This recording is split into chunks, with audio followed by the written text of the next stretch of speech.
தொடரும் வாழ்ந்து பாரடி பெண்ணே பெண்ணே வாழ நினைத்தால் உன் பாதை தெரியும் பாதை அறிந்தால் உன் வாழ்க்கை தொடரும் வாழ்ந்து பாரடி பெண்ணே பெண்ணே பொங்கும் போது கரையை தாண்டி கடலின் அலைகள் சீறி பாயும் நேரம் வந்தால் நாமும் கூட அலையை போல மாற வேண்டும் அடங்கி இருக்கணும் பாசத்திற்காக நிமிர்ந்து நிற்போம் மானம் காக்க அடங்கி இருக்கணும் பாசத்திற்காக நிமிர்ந்து நிற்போம் மானம் காக்க வாழ நினைத்தால் உன் பாதை தெரியும் பாதை அறிந்தால் உன் வாழ்க்கை தொடரும் வாழ்ந்து பாரடி பெண்ணே பெண்ணே காலகாலமாய் காற்றுக்கு வேலி ஓடலாகுமா மாற்றடி தோழி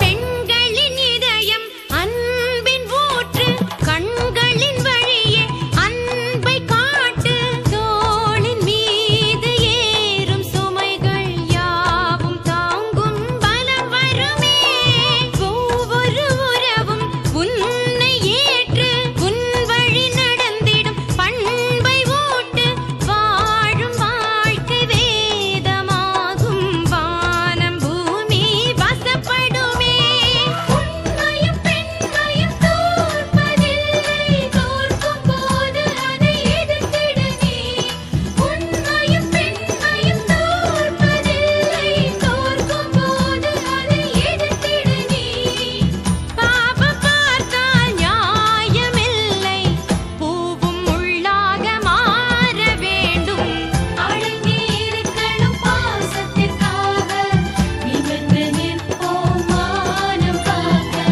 வாழ நினைத்தால் உன் பாதை தெரியும் பாதை அறிந்தால் உன் வாழ்க்கை தொடரும் வாழ்ந்து பாரடி பெண்ணே பெண்ணே பொங்கும் போது கரையை தாண்டி கடலின் அலைகள் சீறி பாயும் நேரம் வந்தால் நாமும் கூட அலையை போல மாற வேண்டும் அடங்கி இருக்கணும் பாசத்திற்காக நிமிர்ந்து நிற்போம் மானம் காக்க அடங்கி இருக்கணும் பாசத்திற்காக நிமிர்ந்து நிற்போம் மானம்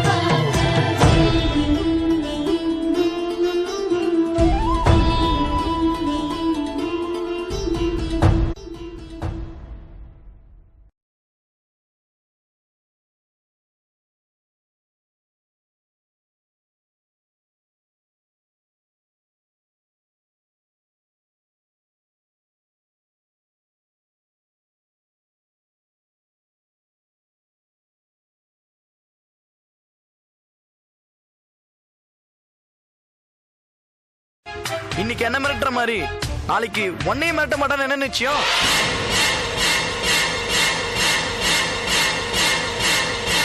தொழில போட்டி இருக்கிறத யாரும் விரும்புறது இல்ல. அவனுக்கு கூட உன் மேல காண்ட் இருக்கு.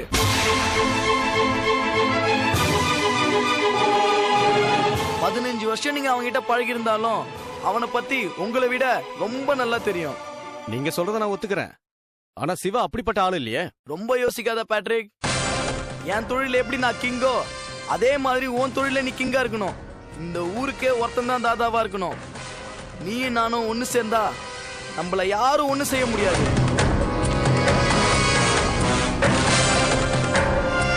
மைனஸும் பிளஸும் சேர்ந்தா கரண்ட் வரும். நீ நானும் சேர்ந்துட்டா எல்லாமே வரும். பணத்தை தர வேண்டியது என் பொறுப்பு, பலத்தை காட்ட வேண்டியது உன் பொறுப்பு. நீ சொல்றத கேட்கும்போது சரியாதான் இருக்கு. ஆனா கூட பழகினவனை போட்டு தள்ளணும்னு நினைக்கும் போதுதான் கஷ்டமா இருக்கு. எந்த தொழிலுக்கு வந்தாலும் அண்ணன் தம்பி சொந்த பந்தெல்லாம் பார்க்க கூடாது. ஜெயிக்கிறத மட்டும்தான் பார்க்கணும். ஒவ்வொருத்தருக்காக பார்க்க ஆரம்பிச்சா நாம உயிர் வாழ முடியாது. கீதையில கண்ணன் சொன்ன மாதிரி போருக்குன்னு போயிட்டா சொந்த பந்தம் எதுவுமே பார்க்க கூடாது. உங்களை நம்பி நான் இறங்குறேன். ஆனா நாளைக்கு சிவா கிட்ட பிரச்சனை பண்ண மாதிரி என்கிட்டயும் பிரச்சனை பண்ண என்ன பேட்ரிக், என்னை பத்தி புரிஞ்சிட்டது இவ்வளவுதானா? நீங்க செய்யற தொழில் அடிதடியா இருந்தாலும் நீ ஒரு பக்கா ஜென்டில்மேன். அவன் ஒரு பிச்சையிலும் பிச்சைக்காரன். நான் உன்கிட்ட ஒரு வேலை கொடுக்குறேன், அதுக்கு ஒரு சம்பளம் கொடுக்குறேன். வேலையை முடிச்சுட்டு கூலியை வாங்கிட்டு போ, அதோட நம்ம டீலிங் முடிஞ்சது. ஆனா அவன் என்ன ரொம்ப பிளாக்மெயில் பண்றான். அதுக்கு தான் அவன் கதைய முடிச்சு வைக்க சொல்றேன். உங்களை நம்பி நான் செய்யறேன். ஆனா நாளைக்கு எனக்கு ஒரு பிரச்சனை வந்துட்டா என்ன காட்டி கொடுக்க மாட்டீங்கல்ல?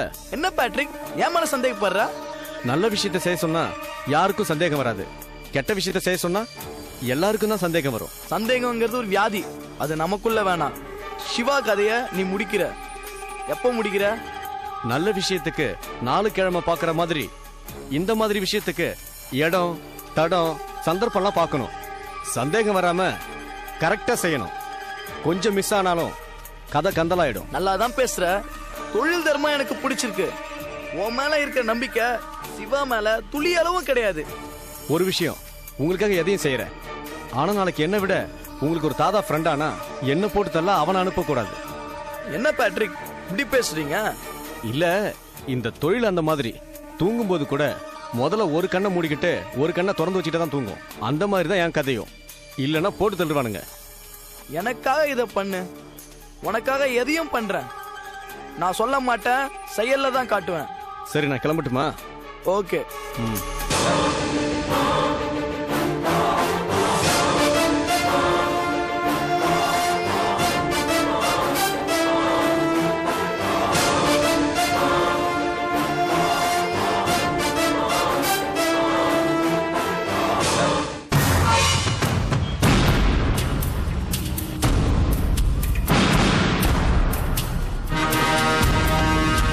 வா சிவா, எப்படி இருக்க? இருக்கிற இடத்துல எல்லாரும் இருந்தா எல்லாருக்கும் சௌக்கியம்.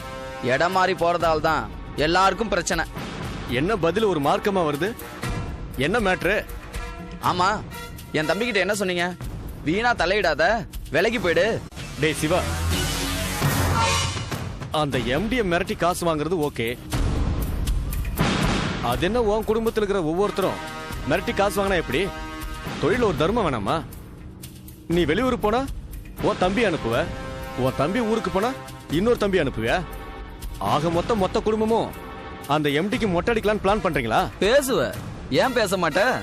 போனா போகுது, நம்ம அண்ணனாச்சே, உதவலான்னு நினைச்சு ஹெல்ப் பண்ணா நீ என்னையே காலி பண்ண நினைக்கிற. நீ செய்யறதே ஃப்ராடு வேலை. இதுல என்ன தொழில் தர்மத்தை பத்தி பேசுற? போய் ஸ்டுடியோவை பெருசு பண்ணி சம்பாதிக்கிற வழியை பாரு. அதை விட்டுட்டு பறக்கிறதுக்கு ஆசைப்பட்ட உன் கதி அதோ கதிதான்.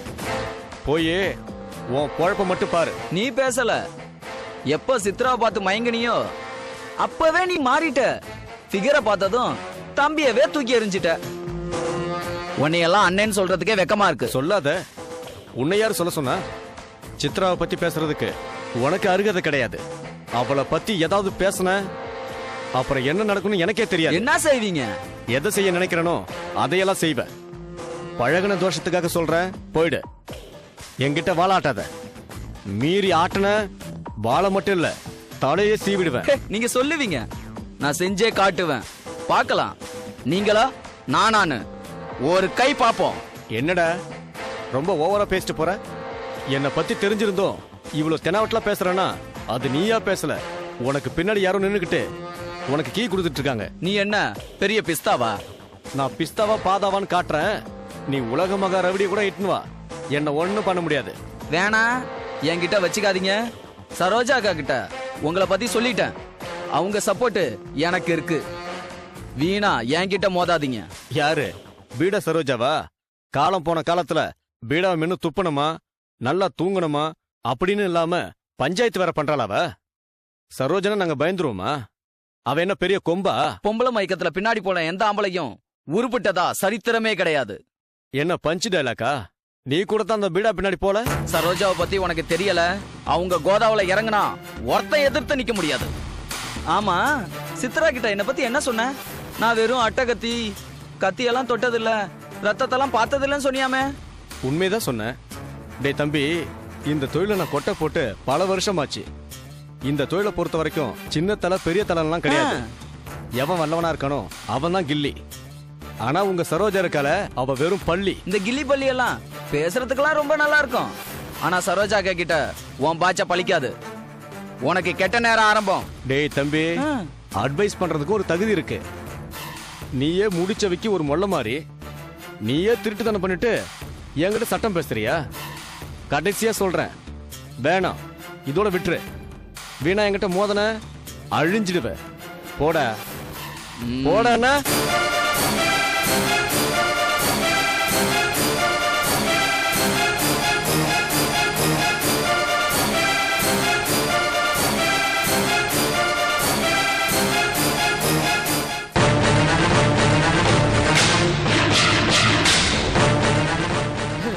என்ன சிவா, என் பேரை சொன்னதுமே பேட்ரிக் அப்படியே ஆடி போய் அட்ரஸ் இல்லாம ஓடி போயிருப்பானே? அப்படிதான்க்கா நானும் நினைச்சேன். உங்க பேரை சொல்லி மிரட்டினேன்.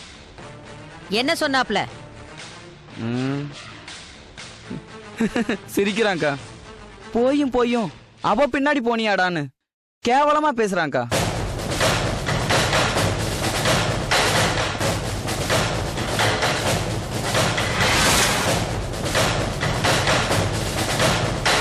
நானும் அவன்கிட்ட சரோஜா அக்காவை பத்தி சாதாரணமா நினைக்காத, அவங்க பயங்கரமான ஆளுன்னு, அவங்க கிட்ட மோதுனா காணாம போயிடுவேன்னு சொன்னேன். கொலாடியில சண்டை போடுறவளை காட்டி என்னை பயன்படுத்துறியான்னு கேக்குறான்க்கா.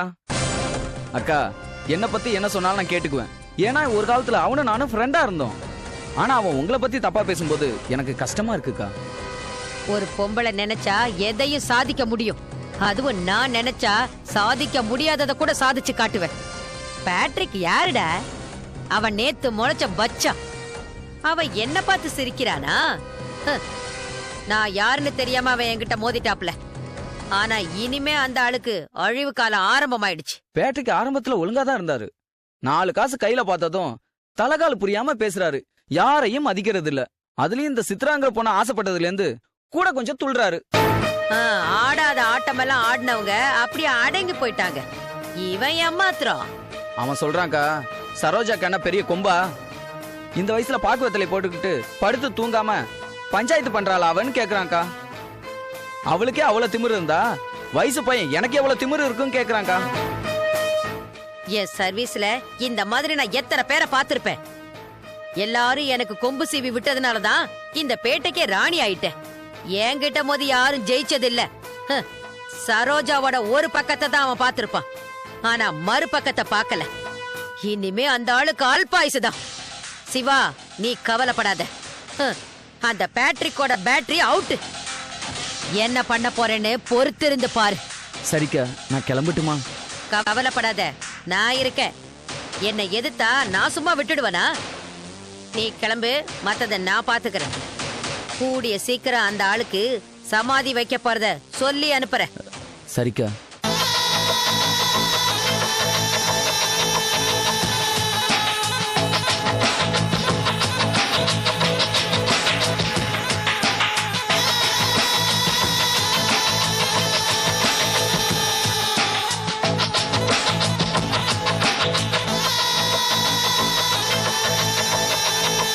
இத பாரு பேட்ரிக், கையில 4 காசு சேர்ந்துட்டா அடக்கம் ஒடுக்கமா இருக்கணும். மத்தவங்கள அடக்கம் பண்ற மாதிரி இருக்க கூடாது. அப்படியெல்லாம் நான் எதுவும் நினைக்கலக்கா. இங்க பாரு, நீ தொழிலுக்கு இப்பதானே வந்திருக்க. இந்த தொழிலை பொறுத்த வரைக்கும் நீ ஒரு எல்கேஜி. நான் இந்த தொழிலை பல வருஷமா பார்த்து டிகிரி முடிச்சிட்டேன். என்கிட்டயே நீ மோதுறியா? நீ ஏன்க்கா பெரிய பெரிய வார்த்தையெல்லாம் பேசுற? உன்கிட்ட எப்படி மோத முடியும்? அதேட பல்லு போற காலத்துல பாக்குவத்துல போட சொன்னியாமே. நான் ஒரு அரை விட்டா வாயில வெத்தலை பாக்கு போட்டுக்கோ. பாக்குறியா? எப்பவும் என்ன பார்த்து தம்பி தம்பின்னு பாசமா கூப்பிடுவீங்களே, இப்ப ஏன் என் மேல இவ்வளவு கோவப்படுறீங்கன்னு நான் தெரிஞ்சுக்கிட்டேன். அந்த சிவா என்னை பத்தி உங்ககிட்ட தப்பு தப்பா பேசியிருக்கான். நம்ம தொழில்ல விசுவாசம் நன்றி எல்லாம் இல்லாததுனாலதான் ஒருத்தர் காட்டி கொடுத்து நாம அழிஞ்சு போய்கிட்டு இருக்கோம். என்ன பேட்ரிக், பேட்டரி டவுன் ஆயிடுச்சா? என்னக்கா நீங்க? நான் உங்க தம்பி மாதிரி, நீங்களே இப்படி பேசலாமா? என் சர்வீஸ்ல உன்னை விட பெரிய மலமுழுங்கி மகாதேவனை எல்லாம் பாத்திருக்கேன். ஆஃப்டர் ஆல் நீ ஒரு ஜுஜுபி. சாரிக்கா, உங்க மனசு புண்படும்படி பேசியிருந்தா என்ன மன்னிச்சிருங்கக்கா. ஏதோ ஒரு வேகத்துல நான் அவன் மேல உள்ள கோவத்துல இப்படி பேசிட்டேன். பேசுறதெல்லாம் பேசிட்டு மன்னிப்பு கேட்டா எல்லாம் சரியா போயிடுமா? பேசுறதுக்கு முன்னாடி நம்ம என்ன பேசணும்னு யோசிச்சு பேசணும். யோசிச்ச பின்னாடிதான் எதையுமே செய்யணும். பேட்ரிக், இந்த தொழில கடைசி வரைக்கும் இருக்க கூடாது. ஒரு குறிப்பிட்ட காலம் வரைக்கும் தான். எவ்வளவு சம்பாதிக்க முடியுமோ அவ்வளவு சம்பாதிச்சுட்டு வேற தொழில ஆரம்பிச்சுக்கிட்டு நிம்மதியா வாழணும். தொழில பத்தி எந்த அடிப்படையும் இல்லாம சட்டம் பேசக்கூடாது. ஆனா நீங்களும் நானும் அக்கா தம்பி மாதிரி. உங்ககிட்ட போய் சட்டம் பேசுவனா? அவன் கொஞ்சம் ரொம்ப ஓவரா பேசிட்டான். அந்த கோவத்துல நான் பேசிட்டேன். இந்த தொழிலுக்கு ஆயுதமே தைரியம் தான். இப்படி இருக்கிற நீ எப்படி நாளைக்கு பெரிய ஆளாக முடியும்? நம்ம தொழிலை பொறுத்த வரைக்கும் திருக்குறள் மாதிரி 2 வரியில பேசணும். 2 பக்கம் வரைக்கும் செஞ்சு காட்டணும். இனிமே நீ சிவா கிட்ட ஏதாவது வால் ஆட்டின நீ இருக்க மாட்ட. ஜாக்கிரதை. பாக்குறியா?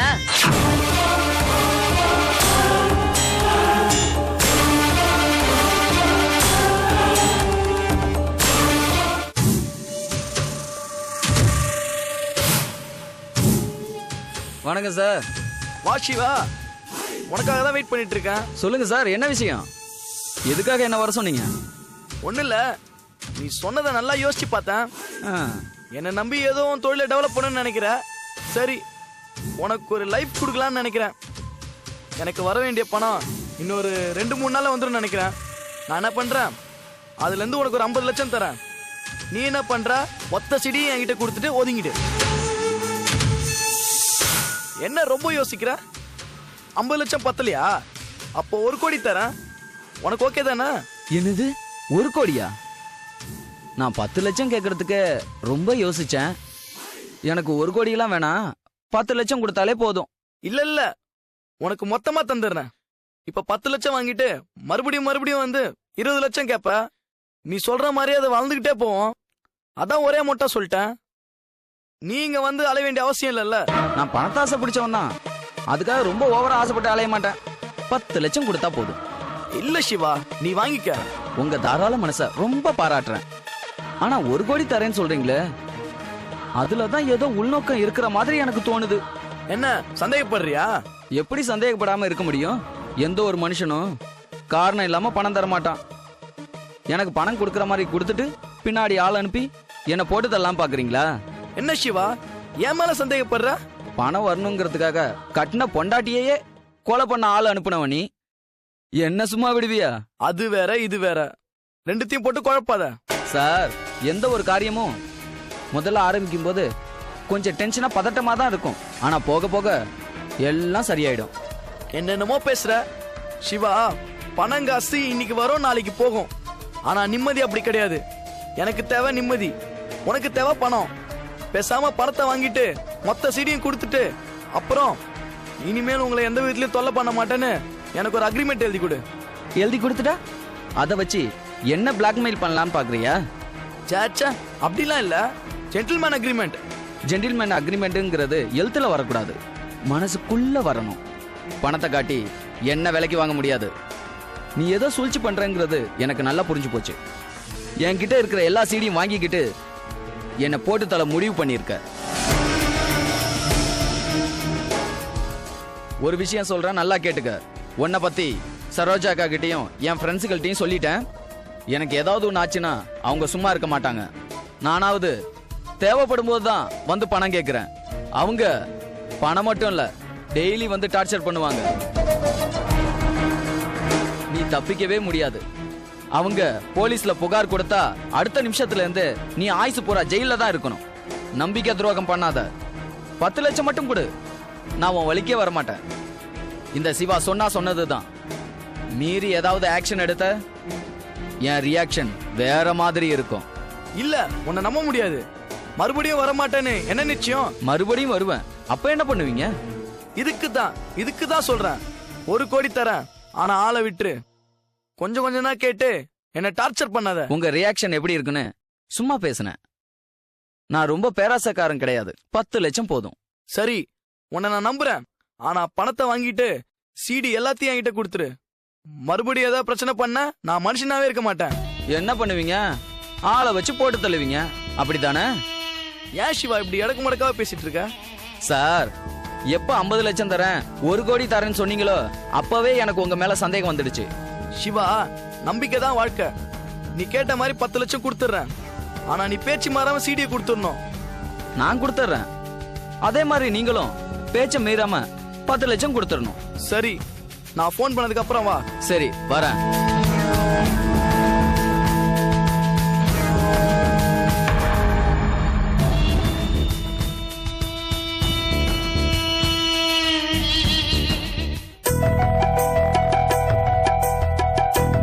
ஒரு பேக்கெட் சால்ட் கொடுங்க. சரிங்கம்மா. எவ்வளோ? 10 ரூபாம்மா. Hello madam. என்ன கிஷோர், எப்படி இருக்க? ஏதோ இருக்கேன்.